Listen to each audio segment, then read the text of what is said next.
चलो देखते हैं, है ना। पाक के बारे में हम थोड़ा सा लिखते हैं जी। क्या क्या इसके बारे में हमने पढ़ा था? नंबर 1, हाँ जी, it started with mixed economy. Number 2, import industrialization. I am happy, अगर आप नहीं पढ़ के बोल रहे हैं तो I am very happy. Import industrialization किया। Third, grain revolution, perfect. And then we talked about,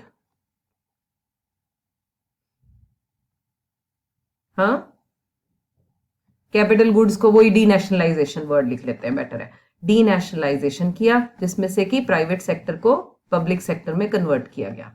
no, उल्टा बोल दिया, पब्लिक से प्राइवेट गया। आगे, फिफ्थ, हाँ जी, संस्कृति, रिफॉर्म्स हो गए। कौन से ईयर में आ गए थे जी रिफॉर्म्स? 1988 में। चाइना में कब आए थे रिफॉर्म्स? ग्रेट। अच्छा, 88 के बाद फिर तो एड मार, बस फिर एड में आने शुरू हो गए, है ना। फिर इसके बाद एक, आई थिंक एड पहले लिखा था, फिर हमने ये रिफॉर्म ट्राई लिखा था शायद, ये ऊपर नीचे था। तो इनमें ये आ गया जी पाकिस्तान के बारे में। इंडिया के बारे में हम पढ़ ही चुके हैं। ओके, एक और क्विक रिकैप करते हैं जी अबाउट डेमोग्राफिक इंडिकेटर्स में, देखते हैं कितना को याद है। कोशिश करो नोट्स ना देखो, ठीक है। पॉपुलेशन सबसे पहले बात करते हैं। किस देश की पॉपुलेशन जो है वो सबसे ज्यादा है? हाँ, first comes China, then Pakistan. Population का रेट ऑफ इंक्रीज किस में ज्यादा है? Then very good, then China, बिल्कुल ठीक है। अच्छा, अब इसके बाद आते हैं और क्या था हमारे पास? अर्बनाइजेशन में, अर्बनाइजेशन किसका सबसे ज्यादा है? और फिर पहले चाइना, फिर इंडिया। वेरी गुड, ठीक है जी, बिल्कुल सही है। अच्छा, फिर हम आते हैं फर्टिलिटी रेट में। फर्टिलिटी में भैया, फर्टिलिटी सबसे पहले पाकिस्तान, फिर इंडिया, फिर चाइना। चाइना में तो 1.5 बच्चा नहीं कर दिया था, 1.5, जो 2 तक आ गया। पाकिस्तान का याद है कितना था आइडिया? 4, 3.7 था ना अप्रोक्सीमेटली। Very good. और India 3, 3, 2 point something, 2 point I think 6 है कि 7, हाँ कुछ ऐसे नंबर था। चलो, तो आप 3 है, 2.3 है। ओके, सो इस तरह से हमने अपनी चीजों को याद रखा है। और था और क्या थे पॉइंट्स, मुझे भी नहीं याद आ रहे। चलो, अब हम चैप्टर पे आ जाते हैं, ठीक है। ये था जी हमारा। अच्छा, कोई मुझे चाइना का ड्यूअल प्राइस पॉलिसी समझा सकता है, बता सकता है क्या था? याद है किसी को ड्यूअल प्राइस चाइना की? somebody try।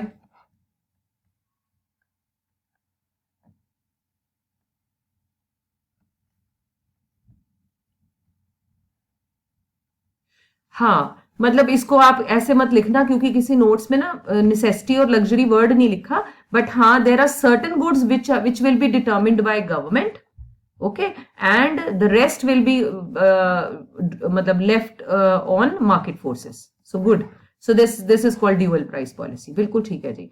अच्छा, फिर हम आते हैं अपने, डेमोग्राफिक हो गया था हमारा, काफी हद तक हमने ये बातें भी समझ में आ गई। सेक्स रेशो पढ़ लिया, अर्बनाइजेशन कर लिया। अच्छा, वन चाइल्ड नॉर्म जो था उसका क्या ड्रॉबैक था? What was the implication of one child norm? Implication याद है? इम्प्लीकेशन, एक बच्चा चाइना में, हाँ, सो वो कहते हैं कुछ डिकेड्स के बाद, after some decades elderly people will be more. Elderly का मतलब होता है डिपेंडेंट मोर हो जाएंगे, जिसकी वजह से उन्होंने इसे चेंज कर दिया। चेंज किस पे कर दिया? टू चाइल्ड, बिल्कुल ठीक है, टू चाइल्ड पॉलिसी पे चले गए हम, ठीक है जी। नहीं, बट पॉलिसी तो अभी टू चाइल्ड ही चल रही है। नो नो नो, अभी टू चाइल्ड नॉर्म ही है। बच्चे होते हैं, ज्यादा नहीं होते, वो तो अपना डेटा डिक्लेयर ही नहीं करते ना, तो इस वजह से उनका पता करना भी बड़ा मुश्किल है। बट पॉलिसी बस रिवाइज हो गई थी, 1 से 2 चाइल्ड हो गया था। हमारे यहाँ अभी भी 2 चाइल्ड नॉर्म है, लेकिन मुस्लिम जो हैं उनके केस में अभी भी हमारा जो 2 चाइल्ड नॉर्म है ना, वो इतना स्ट्रिक्ट वाला नहीं है जो इन्होंने 1 वाला किया था। मतलब आपके बेनिफिट्स ही कट डाउन हो जाएंगे। अगर यहाँ भी ऐसे हो जाए कि 2 अगर 2 से प्लस होते जाएंगे तो ये बेनिफिट नहीं मिलेगा, सब्सिडी नहीं मिलेगी, यहाँ जाने का मौका नहीं मिलेगा, इमिग्रेशन नहीं मिलेगा, तो शायद ये कंट्रोल हो। लेकिन सबसे बड़ा हमारा जो सेटबैक है ना वो ये है, जो मुस्लिम कम्युनिटी है ना, वो तो बहुत सारे बच्चे होते हैं ना, उनके तो काउंट ही नहीं करते, वो शादियां भी उतनी हैं और बच्चे भी उतने हैं। तो इस वजह से हमारे यहाँ पॉपुलेशन कंट्रोल इज डिफिकल्ट। वहां पर तो एक तो वहां वाइन जो है रिपब्लिकन ऑफ चाइना है, 1 मैन आर्मी है। जब when I say 1 man army means this is the man who is going to decide everything. तो वहां ऐसे नहीं होता कि कम्युनिटी वाइज ये नहीं होगा वो नहीं होगा। यहाँ तो आप हर चीज में ही वो ले आते हैं रिलीजन को, हिंदू मुस्लिम को, इलेक्शंस में भी आते हैं हर जगह, इसलिए यहाँ थोड़ा डिफिकल्ट है। तो वहां के लिए 3 अभी तक मैंने कहीं नहीं पढ़ा, अभी तक वो कहते हैं 2 चाइल्ड पर स्विच कर गए थे। ठीक है बेटा। अच्छा, किसी को वो याद है कि हमारा कितनी कैपेसिटी की वो है कंट्री है? चाइना कितने ट्रिलियन इकोनॉमी है?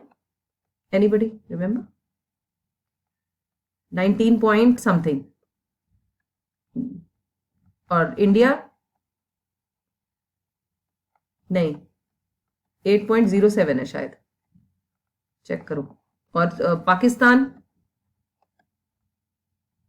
हाँ 9.7 है कि 9.5 है, देखते हैं। 9.4, हाँ ये देखो जी, 19.8 इज चाइना, 8.07, क्योंकि मैंने ना इसको ऐसे 8 और 7 करके याद किया है। और दिस इज $0.94 ट्रिलियन इकोनॉमी है, ये हमारी हमें याद रखना है। तो ये भी हमने पढ़ लिया था, हमने चाइना में ये भी कर लिया, वर्कफोर्स का भी कर लिया। ठीक है जी, आगे चलते हैं। ये हमारा काम हो गया था, ये वाला टेबल किया था हमने कल। हाँ, HDI रैंक कर लिया था, है ना। रैंक और इंडेक्स में क्या फर्क था बच्चों? Index varies between, absolutely good, 0 to 1, और रैंक होते हैं ranks, first second third, right. तो ये देता कौन है? ह्यूमन डेवलपमेंट इंडेक्स जो है, कल नोट किया था हमने। HDI जो रैंकिंग है या वैल्यू है, ये कौन देता है? Who gives that? I ask you to write, मैंने बोला था नोट्स में नहीं है, किसको याद है? Absolutely right, UNDP। पढ़ के बताना पड़ा या याद था तुम्हें? Okay, United Nations Development Programme notes में नहीं है, कल मैंने बोला था लिख लो। ये देते हैं HDI। बच्चों HDI ये क्या बताता है? क्वालिटी की क्वांटिटी की बोथ?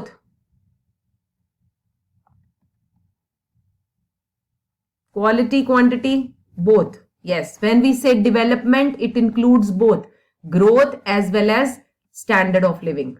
Okay, so ये दोनों बताता है। ठीक है जी। अब हाँ बच्चा,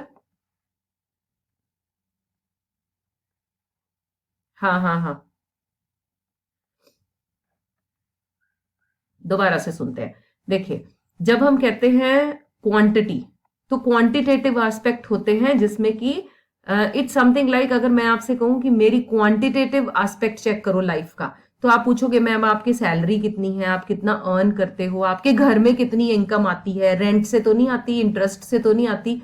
ये सारे कौन से एस्पेक्ट हैं जो which you can measure, which you can measure. तो ये वो सारे पॉइंट है। तो जो मेजरेबल है ऐसे नेशन में, ये तो एक बंदे का हुआ ना, नेशन के लिए क्या मेजरेबल है? नेशन के लिए पर कैपिटा इनकम, पर पर्सन इनकम को चेक कर लो। GDP देख लो देश की, ये किस में होंगे? सारे नंबर्स में। ये होते हैं quantitative. Now when I talk about qualitative, अब अगर आपने किसी इंडिविजुअल की क्वालिटेटिव देखना है तो आप उसका घर देखोगे, उसकी हेल्थ देखोगे, यानी हाउसिंग, हेल्थ, पढ़ाई, ये सब क्वालिटी आएगी। ठीक है, तो देश के लिए क्वालिटी क्या हुआ? देश के लिए क्वालिटी हो गई लाइफ एक्सपेक्टेंसी। भाई आप उस देश में लाइफ एक्सपेक्टेंसी कितनी है, ज्यादा है कि कम है? क्योंकि ये किस पे डिपेंड करती है बच्चों, लाइफ एक्सपेक्टेंसी? बताओ जरा। हमारी एज बढ़ रही है, पहले से इंडिपेंडेंस पे 35 थी, अब 68.8 हो गई। कैसे बढ़ गई? 1 मेडिकल फैसिलिटी, अवेयरनेस। हाँ बेटा, और क्या पॉइंट? एजुकेशन मतलब हम पढ़े लिखे हैं, हमें पता है what to eat what not to eat, हमें पता है वैल्यू ऑफ जिम, हमें पता है कि हमने सैनिटेशन का ध्यान रखना है। तो इन वजह से लाइफ एक्सपेक्टेंसी, ये सारे क्वालिटेटिव एस्पेक्ट हो गए ना, है तो ये नंबर में, लेकिन ये मेरी क्वालिटी ऑफ लाइफ दिखाते हैं। और क्या हो सकते हैं, इन्फेंट मॉर्टैलिटी, भाई किसी देश में अगर अभी भी 1 साल से छोटे बच्चे मरे जा रहे हैं, इसका मतलब वहां का हेल्थ स्ट्रक्चर अच्छा नहीं है। ऐसी एजुकेशन लेवल जिसको बोलते हैं हम, आप ये कह सकते हो एजुकेशन में attendance ratio, joining ratio, enrolment ratio, भाई देश में कितने बच्चे एनरोल हो रहे हैं, पढ़ रहे हैं, ये सब जो है हमारी क्वालिटी ऑफ लाइफ दिखाते हैं। समझ रहे हैं बेटा? जिस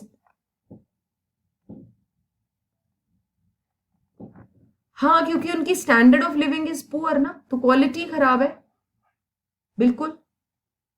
अच्छा, अगर तुम कहते हो उनकी पर कैपिटा इनकम इतने से नीचे है, तो वो क्वांटिटी में शिफ्ट हो जाते हैं। मतलब आप उसे किस तरह से बताते हो, है ना, तो उससे डिपेंड करता है। हम कहते हैं हमारे देश में 60% लोग जो हैं, और मे भी चलो एक रोज रीजनेबल है, 40% लोग जो हैं वो 35,000 से नीचे का अर्न करते हैं। तो अर्निंग बोल रहे हो ना, when you talk about earning, तुमने पॉवर्टी वर्ड नहीं यूज किया।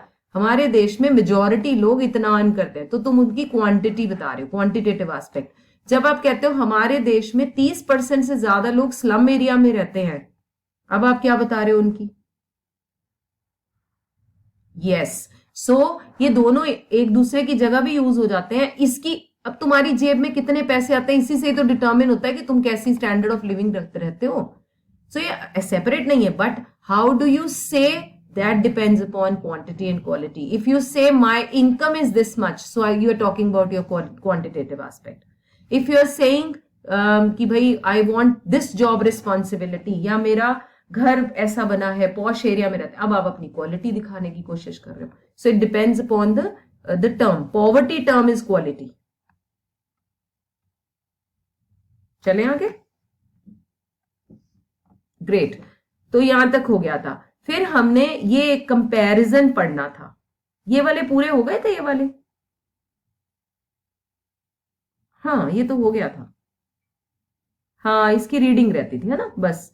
और फिर हम नहीं, ठीक है, इसकी रीडिंग करेंगे, ठीक है, पहले यहां से करेंगे। आज ये चैप्टर खत्म हो जाएगा, क्योंकि बस जितना पढ़ने वाला था इतना ही था। इसके बाद सारा इसी फिगर्स को घुमा फिरा के क्वेश्चंस हैं। चलो पहले इसको फिनिश करते हैं। हमने कल एडल्ट इन्फेंट मोर्टेलिटी तक पढ़ा। एडल्ट लिटरेसी इतना है, देखिए कितना। एडल्ट कौन होते हैं? 15 साल से ऊपर वाले। लिटरेट है 15,309% जो आ रहा है। और यहां पर इनके नंबर्स देखेंगे, इनको याद नहीं कर सकते आप। So China is in a better condition, then comes India and then comes Pakistan. People below poverty line, देखिए हमारे देश में अभी भी 60% से नीचे लोग गरीब हैं। Pakistan is still better than us and China is good 23%. Infant mortality is 1000 per live births के पीछे। हमारे यहाँ अभी भी 34 बच्चे मरते हैं, 8.5। Maternal mortality अगेन हम मिडल में हैं, है ना, जबकि ये जो चाइना है वो बेटर है। Then comes India and Pakistan, more और लेस सेम। हमने ये सब पढ़ लिया था, सैनिटेशन और ये। इसको नीचे से चलते हैं। ये रीडिंग मैंने कहा था पढ़ लेना अपने आप की, नहीं शायद नहीं, ये पढ़ लिया था। हाँ याद आ गया, वो कहा था ना लार्जेस्ट एरिया है, एरिया बड़ा है, 1 चाइल्ड नॉर्म है। बेटे ये सारा सेम है जो पिछले वाला मैंने ये पूरी इस लाइन में पढ़ा है। तो this is just the reading which you have to take, कुछ नहीं है इसमें। हाँ, you have to read this only. अब मैं चलती हूं इसके यहां पर, ठीक है। ये वाला पॉइंट समझना है, लास्ट 10th नंबर। बाकी सारा बोल के समझा दिया मैंने कि ऐसा है वैसा है, सैनिटेशन कैसी है। ये लास्ट पॉइंट समझते हैं। देखिए पॉवर्टी, अगर आपको याद हो, जब मैंने पॉवर्टी चैप्टर पढ़ाया था तो हमने बात की थी कि भाई पॉवर्टी जो होती है वो हर कंट्री अपने हिसाब से पॉवर्टी लाइन को डिटरमिन करती है। याद है, ये ऐसे ही बनाया था मैंने कि हमने यहां सपोजिंगली लिखा, अगर कोई 45 रुपए स्पेंड करता है तो वो नॉन पुअर गिना जाएगा। मतलब इस लाइन के ऊपर वाले नॉन पुअर होते हैं, नीचे पुअर होते हैं। जो 45 रुपए से कम यूज करेगा वो पुअर है, और अगर आप 45 एंड अबव यूज करते हो तो आप नॉन पुअर हो, ठीक है। अब ये तो नंबर पॉलिटिकली अपनी मर्जी से जब मर्जी बदले जाते हैं। तो जो इंटरनेशनल स्टैंडर्ड है वो इनको फॉलो नहीं करता, ठीक है, वो अपना ही फिक्स करता है। तो जैसे यहां लिखा है इंटरनेशनल पॉवर्टी रेट क्या है, $3.20 अ डे। वो कहते हैं हम सारी नेशंस के लिए कॉमन रखेंगे भाई, ठीक है। तो तुम ये अपने बनाने बंद कर दो, तुम तो कुछ भी दिखा दोगे। जब नेशंस को एड लेनी होती है ना फॉरेन से पॉवर्टी के नाम पे, तो वो बहुत सारी पॉवर्टी दिखा सकते हैं इस लाइन को नीचे शिफ्ट करके। देखो पुअर बढ़ गए, सॉरी ऊपर शिफ्ट करके, गलत बोल दिया, ठीक है, ऊपर शिफ्ट किया, अब ये नीचे का एरिया बड़ा हो गया जी, भर गए, ज्यादा हो गए पुअर। तो जब पैसे लेने होते हैं चाइना, इसकी पाकिस्तान जैसी कंट्री ने, ये क्या करते हैं अपने पुअर ज्यादा दिखा देते हैं। तो वो कहते हैं हम तुम्हारे स्टैंडर्ड के हिसाब से नहीं चलेंगे, तुम तो कुछ भी झूठ बोलते हो, हम अपना मानेंगे। सो वर्ल्ड बैंक खुद फिक्स करता है, क्या करता है, वर्ल्ड फोरम पे 3.20 a day if someone is using, कितना बना 3.20, 70 रुपीज का डॉलर अगर हम लेके चलें, 210 और मे बी 220, 30-40 रुपए, रीजनेबली गुड। आप समझ पा रहे हैं मेरी बात को? इंटरनेशनल स्टैंडर्ड पर पॉवर्टी जो है वो इस तरह, हाँ क्लोज टू 240, तो इस तरह से फिक्स किया जाता है। Okay, so the proportion of people below the international poverty per day, India has the largest share of poor among the 3 countries. हमारा सबसे बड़ा शेयर है, even if they measure according to this. Okay, so this was all about the demographic area and we talked about this analysis. अब हम चलेंगे next point पर, ठीक है, ये वाला। यहां तक किसी को कोई प्रॉब्लम था तो बोलो, नहीं तो फिर मैं लिबर्टी इंडिकेटर से स्टार्ट करती हूँ। पीछे का कुछ भी समझने वाला है, कोई पॉइंट है, प्लीज आस्क। कोई और, सभी लोग बता दें प्लीज। ओके है, चले, ठीक है। एक और इंडिकेटर होता है जो एनसीईआरटी में बॉक्स में दे रखा है। वैसे तो बड़े सारे डेवलपमेंट इंडिकेटर पढ़ लिए, एक इंडिकेटर है लिबर्टी इंडिकेटर। नाम से क्या लग रहा है, अगर ना पढ़े इसको भी तो क्या लग रहा है, लिबर्टी इंडिकेटर, फ्रीडम। यस, किस नेशन में फ्रीडम है बोलने की, रहने की, डिसीजन लेने की, लड़ने की, अपोज करने की, किस नेशन में है? भाई तू क्या दिखा रहे हो? हाँ जी बताओ, 3 नेशंस को कंपेयर कर रहे हो तुम, you are comparing China, you are comparing Pakistan, you are comparing India. Tell me, freedom of, हाँ हम भैया डेमोक्रेटिक के नाम पे ना बड़ा कुछ ही बदतमीजी करते हैं। अब आज वो जो स्टूडेंट्स का पंगा चल रहा है, बस सबसे पहले तो सड़कें बंद कर दो। पता नहीं ये केजरीवाल कहां से सिखा दिया हमारे सारे लोगों को, अन्ना हजारे और केजरीवाल ने, सड़कें बंद कर दो, ट्रेनें बंद कर दो, धरने लगा लो, बस ये सीख लिया। ये सब हमारे देश में होता है जी। चाइना में कोई धरने नहीं होते, पाकिस्तान में तो वैसे ही नहीं होते, वहां तो गोली मारते हैं, सीधी बात तो करते ही नहीं वो। तो इसका मतलब डेमोक्रेटिक के नाम पर ये जो फ्रीडम है, ये सिर्फ हम इसी नेशन में एंजॉय कर सकते हैं कि भाई कोई भी जो है वो सड़क पे उतर आता है, पता भी नहीं चलता कौन क्या है, क्या चाहते हैं, व्हाट इज देयर नीड। तो बस अपनी जो फ्रीडम के नाम पे ये जो लिबर्टी इंडिकेटर है, this is high amongst India because being the largest democratic country. So हम उसे कैसे यूज करते हैं, दैट्स अ सेकेंडरी इशू, ये हमने नहीं पढ़ना, यहां आ गए। वन सच इंडिकेटर है, और ये वर्ल्ड वाइड कहा जाता है, India is such a nation where such kind of things can happen. You know, media is given the freedom. तुम्हें क्या लगता है सिर्फ ये क्राइम जो है वो हमारे देश में ही होता है? जो ये पॉलिटिकल लड़ाइयां होती हैं हमारे देश में होती हैं, या किसी भी तरह के जो स्कैम्स होते हैं वो सिर्फ हमारे देश में होते हैं? हाँ जी, कितनों को लगता है कि हमारा ही देश करप्ट है? सबसे मोस्ट करप्ट कंट्री कौन सी है? अमेरिका।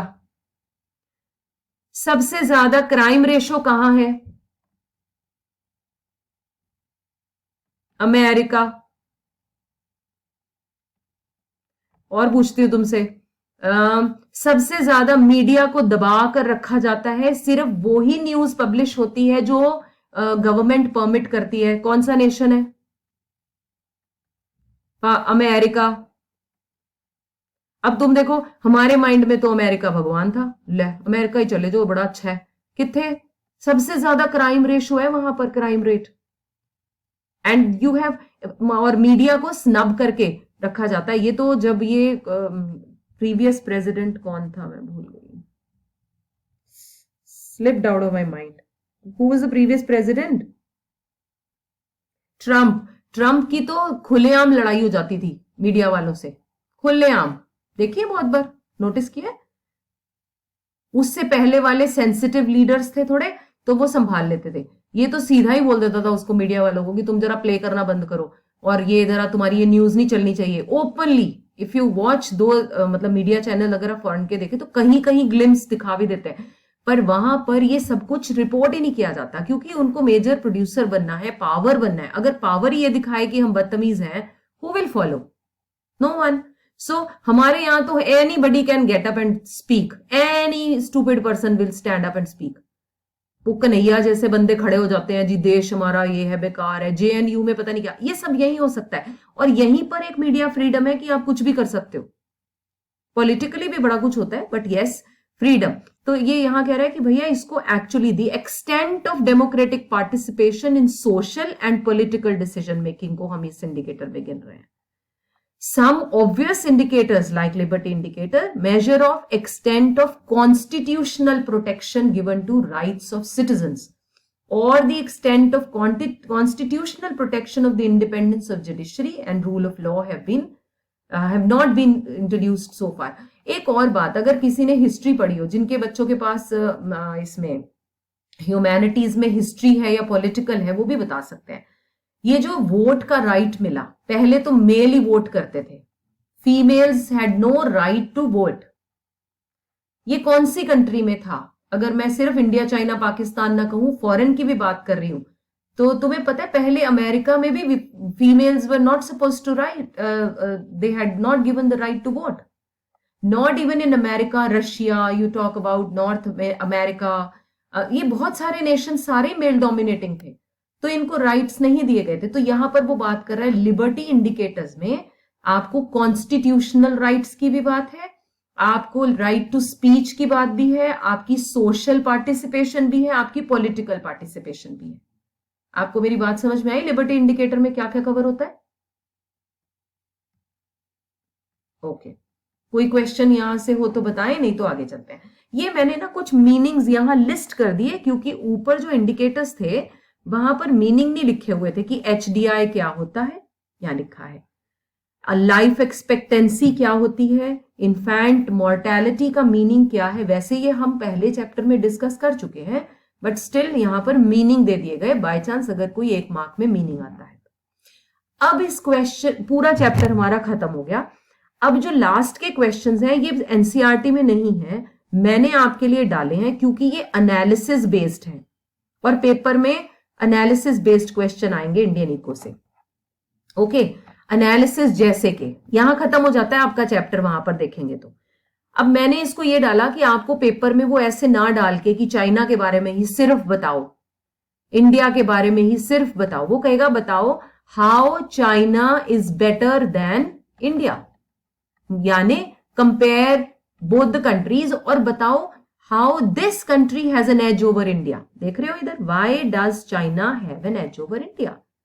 अब ये यहां पर सारी बातें जो लिखी हैं ये पीछे के डेटा को ही यूज करके लिखी हैं बच्चों। आप मेरी बात समझ रहे हो? तो अब आप क्या क्या चीजें लिखोगे यहां पर? चाइना बेटर है इंडिया से। आप जरूरी नहीं सिर्फ यही लिखोगे, तो मैंने आइडिया दिया है, आप कुछ भी लिख सकते हो। अर्बनाइजेशन में ये बेटर है हमसे, इन्फेंट मॉर्टेलिटी में ये बेटर है हमसे, डेटा यूज करना बीच में, पॉपुलेशन रेट को कंट्रोल करने में बेटर है ये हमसे। बच्चों बात समझ? हाँ, फर्टिलिटी रेट इनकी हमसे बेटर है। तो इस तरह से आप, लेकिन जब भी लिखो फिर डेटा हो साथ में। फिर आप लिखोगे trillion economy, it is 19.8 trillion economy और हम हैं 8.07। सो इस तरह से प्रोडक्शन में उनका मेजर जो रोल है वो मैन्युफैक्चरिंग ड्रिवन है, एक्सपोर्ट ड्रिवन है, FDI बहुत हाई है, इंडिया में नहीं है। सो ये इस तरह की बातों से आप बताएंगे कि आपकी इस चैप्टर की अंडरस्टैंडिंग क्या है।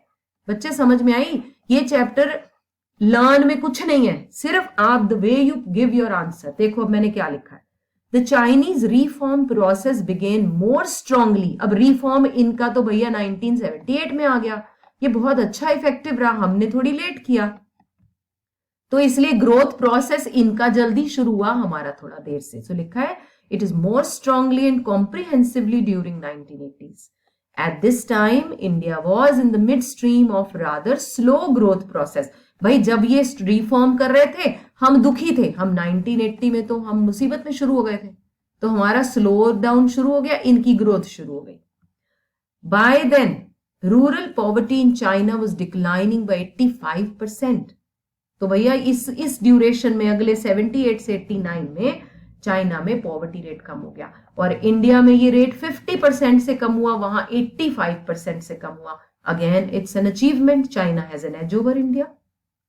Moreover, the global exposure to the Chinese economy, global exposure, क्योंकि ये 78 में खुल गया, ये वाइडर स्कोप ले गया, तब से हमारा तो बाद में स्कोप आया, इसलिए इनको ज्यादा बेटर मिल गया.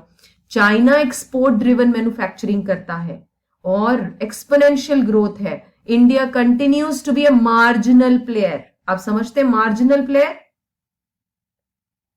What is marginal player?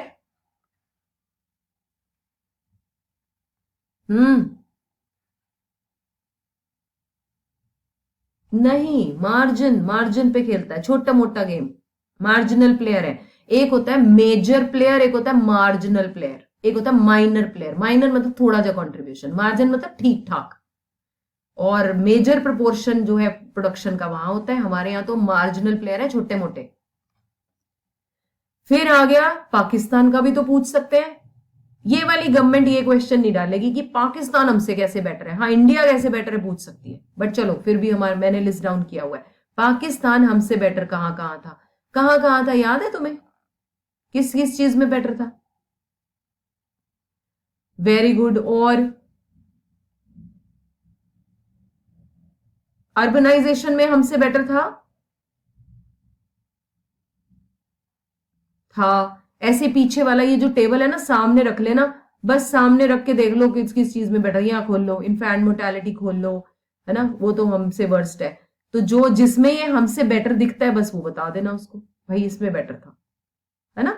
So sanitation है, 2-3 चीजें ये हमसे कुछ बेटर नहीं है वो, बट स्टिल ये रहा. Although the two countries, Pakistan and India, started together, Pakistan has seen a better result. Following are the aspects: improved water sources and reduction in poverty line, जो है वो हमसे थोड़ा सा बेटर. माइग्रेशन वही आ गया, अर्बनाइजेशन आ गया, migration of people from rural to urban, migration of workforce from agriculture to industry, वहां इंडस्ट्रियल शिफ्ट हो गया.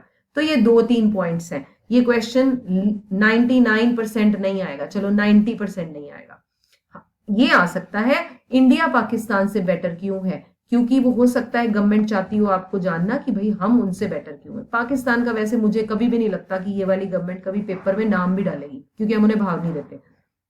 हम कहां बेटर है जी? हम डिफेंस में बेटर है. अब तो इतनी डिफेंस में बेटर है कि हम डील कर रहे हैं उन कंट्रीज के साथ जो वेपन में एक्सपर्ट थे, हम उन्हें बेच रहे हैं. स्पेस रिसर्च हमसे अच्छी नहीं कोई कर रहा, मतलब इसरो. हाँ, ISRO is performing much better than NASA. Electronics में हम बहुत अच्छा कर रहे हैं, जेनेटिक्स में. हाँ बच्चा, हाँ बिल्कुल बिल्कुल. गवर्नमेंट स्टेबिलिटी के बारे में हम अपनी अचीवमेंट्स गिनाएंगे. टेलीकम्युनिकेशन में हम बेटर है. तो हम ऑलमोस्ट सारी स्किल्स में, मैन पावर और रिसर्च में हम देते हैं पूरी दुनिया को अपने इंजीनियर्स और डॉक्टर्स, वहां से नहीं आते. तो ये भैया इन सारी चीजें देखो, नीचे लिखा है the number of scholars PhDs produced by India in science and engineering every year is about 5,000, it is much higher than the entire stock in the Pakistan. जितने उनके टोटल नहीं उतने हम हर साल प्रोड्यूस करते हैं. Issues of health facilities in general and infant mortality are better addressed in India than in Pakistan. Okay, so this is what is an edge. फिर आ सकता है इसी क्वेश्चंस को, इसी डेटा को घुमा के पूछेंगे सक्सेस और फेलियर्स बताओ इंडिया और पाकिस्तान के, दोनों के टुगेदर. तो भैया दोनों ने पॉवर्टी कम की, दोनों देशों ने फूड सफिशिएंसी अटेन की. समझ रहे हो बेटा, है ना. Both the countries have done extremely well in the case of service or industry sector. दोनों ने modernization apply किया. दोनों countries have extremely well in doubling their per capita income. पहले से तो better ही की, लेकिन दोनों अभी तक poverty और unemployment से लड़ रहे हैं. दोनों में growth rate of GDP sectoral contribution जो है वो अच्छा नहीं है. तो ये आ जाएंगे वो जिसमें हम दो अच्छे हैं, ठीक है, सक्सेस में, और फेलियर में जिसमें दोनों ही ठीक नहीं है। बच्चा बात समझ में आ रही है आपको? ये क्वेश्चंस वहां नहीं है, किसी बुक में भी नहीं है, दीज आर मेड, मैंने इन्हें खुद बना के डाल दिया ताकि आप लोगों को अगर इस तरह के क्वेश्चन है तो you should have an idea what are you going to talk about. ठीक, आगे अब ऐसा ही सक्सेस स्टोरी जो है वो उनके बारे में भी तो आ सकती है, किसकी? चाइना। और ये इसका टाइटल ना गलती से नीचे चला गया, success and failure of China strategy. अब चाइना देखो क्या क्या कर पाया, सक्सेस क्या है, उसने डिसेंट्रलाइज प्लानिंग की, छोटे छोटे लेवल पर प्रोडक्शन की, स्मॉल एंटरप्राइज, सबको बोला बैकयार्ड इंडस्ट्री खोल दो। Extension of basic health services in rural areas, बहुत ज्यादा अच्छे स्तर पर इनके पास मेडिकल फैसिलिटीज हैं। Equitable distribution of food grains, commune system के थ्रू प्रोडक्शन भी बढ़ाई और उन लोगों का स्टेटस भी बढ़ाया। इंफ्रास्ट्रक्चर डेवलप किया, एजुकेशन हो, हेल्थ हो, लैंड रिफॉर्म हो, सब जगह किया। फेलियर कहां कहां थे? पहले तो स्लो ग्रोथ था शुरू में, फिर माओइस्ट के विजन ने जो है हमें सेल्फ सफिशिएंसी दी, लेकिन वो बीच में फेल होते गए प्रोग्राम्स, यू रिमेंबर? ड्रॉट आया, रशिया के साथ कंफ्लिक्ट हो गया, अब यही लिखोगे आप इसमें, ठीक है? और फिर लिख दिया, ये लिखा है ग्रेट लीप फॉरवर्ड, कलेक्टिवाइजेशन। इस वजह से थोड़ी सी उनकी ग्रोथ जो है वो शुरू में बहुत ज्यादा नहीं रही, क्योंकि उनके शुरू के programmes were very good but they could not exist for long. बच्चों मेरी बात आ रही, सभी को समझ ये वाला पॉइंट आ गया, चाइना के फेलियर्स और ये सक्सेसेस? हाँ, great leap forward, you remember the programme, the very first programme great leap forward, इसमें वो कम्यून बनाए थे, इसमें हमने रैपिड इंडस्ट्रियलाइजेशन किया, लेकिन वो ड्रॉट आने की वजह से वहां 30 मिलियन पीपल मर गए, तो सारा का सारा प्रोग्राम रह गया। फिर नया बनाया ग्रेट प्रोलेटेरियन कल्चरल रेवोल्यूशन, फिर भाई इसमें रशिया भेजे हमने बंदे, याद है ना ये प्रोग्राम? फिर ये भी गड़बड़ हो गया क्योंकि वहां भी लड़ाई होगी हमारी, जब इनके हमारी नहीं पाई चाइना की, जब इनके साथ कंफ्लिक्ट हुआ तो फिर ये प्रोग्राम नहीं। तो अगर ये प्रोग्राम्स अच्छे चलते, पहला या दूसरा, फिर तो ये ग्रोथ रेट शुरू में ही स्पीड पकड़ लेते, लेकिन शुरू में ये लिखा है स्लो पेस थी ग्रोथ, है ना? शुरू में मॉडर्नाइजेशन की चक्कर में ही तो रशिया गए, लेकिन वहां तो पंगा हो गया कुछ ही देर बाद, तो इस वजह से initially the growth rate was slow. Maoist का विजन वाज वेरी गुड, वो सेल्फ सफिशिएंसी अटेन करना चाहते थे, डिसेंट्रलाइजेशन भी किया, लेकिन वो फेल होते गए ड्यू टू सर्टन टेक्नोलॉजीज और मे बी सर्टन मेथड्स। तो बाद में जो है इस बस ये कारण आपने इसमें फेलियर में लिखे हैं, क्योंकि और कोई फेलियर आप चाइना का ज्यादा दिखा नहीं सकते। चाइना मेजर प्रोड्यूसर है, एफडीआई में सबसे ऊपर है, इंफ्रास्ट्रक्चर सबसे बढ़िया कर दिया, तो अब आप और किस बेसिस पे इनका फेलियर गिनाओगे? तो आपने सिर्फ अपने चैप्टर में से जो जो समझा उनके बारे में लिख दिया। Any trouble? तो ये था, I think this was the last question. ये मैंने एंड वाले कुछ क्वेश्चंस डालकर तुम्हें आइडिया दे दिया। अब ये डिपेंड करेगा क्रिएटिविटी ऑफ द एग्जामिनर कि वो किस टाइप के क्वेश्चन डालता है। कुछ इस तरह के होते हैं, कुछ ऐसे अलग से भी बन सकते हैं। सिर्फ इंडिया की एनालिसिस लगाओ शुरू से अभी तक, सिर्फ पाकिस्तान का लगाओ, चाइना का लगाओ, ऐसे भी आ सकते हैं। बट इस चैप्टर में ज्यादातर क्वेश्चंस होते हैं, 1 चाइना के प्रोग्राम्स में से कुछ आता है, 2 इसी तरह से आता है कि who is better in which area, है ना, who has an edge over the other country, इस तरह से आते हैं, या फिर ये जो लास्ट पोर्शन मैंने बताया। So this was all about this chapter. This chapter is over. मैं अभी तुम लोगों के कोई टेस्ट नहीं ले रही, कीपिंग दिस इन माइंड, क्योंकि स्कूल का प्री बोर्ड्स आ रहे हैं सभी के ऑलमोस्ट। सो कल हम स्टार्ट कर देंगे एग्रीगेट डिमांड सप्लाई का फर्स्ट चैप्टर।